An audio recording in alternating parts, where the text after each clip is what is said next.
I'm back again. Ready to learn? All right. Keep in mind this is aspect of the NC exam. Just look at this like a review, or if you're going to take that test one day. Anyway, here we go. Got a lot to cover here. Let's look at assessment process. All right, so I'm gonna read it and I'm gonna show it. All right. Thematic assessments, major themes over a lifetime.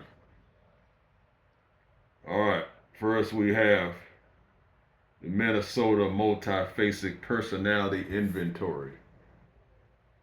All right, all right, or MMPI. This is to diagnose psychiatric patients. All right, that's what it originally was for. All right, so one type paper and pencil test. All right, so I don't know if they still use it like that today, but when it first came out, it used paper and pencil.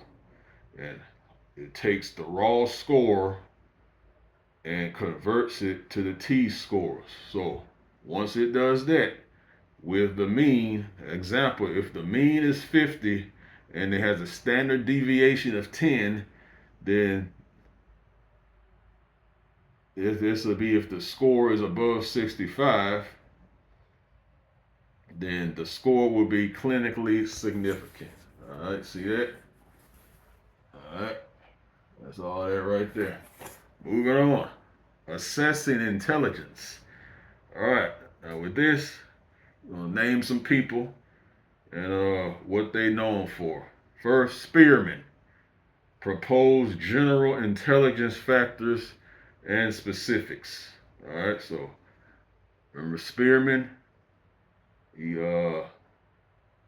known for his general intelligence tests. Next, Horn and Cattell. Very important. Two types of intelligences. Crystallized intelligence, which is knowledge through education and experience, and we have fluid intelligence, the ability to solve problems. And these problems can be solved on the fly.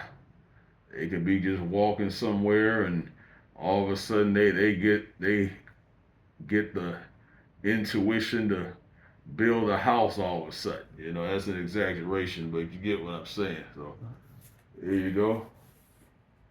The assessment, intelligence, what I just said there. Hope you can see it. All right, moving on. Sternberg. He states that intelligence is analytical, practical, and creative. All right. And Sternberg, you should have saw it another time. See it again. All right. Next, assessment tests and tools. All right. Need to know psychological terminology here. Standardized test. Questions and answers can be compared. All right, we took these all the time. Hey, think about the LEAP test in grade school. But remember, it must be consistent. All right, questions and answers that you're comparing. Next, behavioral assessment. Evaluation in relation to the environment. So remember, behavioral assessments focus on environment, and they must have a stimulus, organism, a response, and a consequence. Now, a way to remember that acronym SORC, SORC. All right, remember, behavioral assessments evaluated in relation to environment must have stimulus, organism, response, consequence. SORC. All right, next we have dynamic assessment. All right, keep in mind with this is just deviation from standardized tests to see if one benefits from help. All right, so it's kind of like the standard deviation, but it's going to deviate from it and it's going to focus on testing limits and adding extra clues. So And lastly, we have domain reference testing, and that's the break in specific domains. Breaking in specific domains, i.e., math or science subjects. All right, so get the last little part at the bottom. All right, you got that. All right, hope you took a picture of it.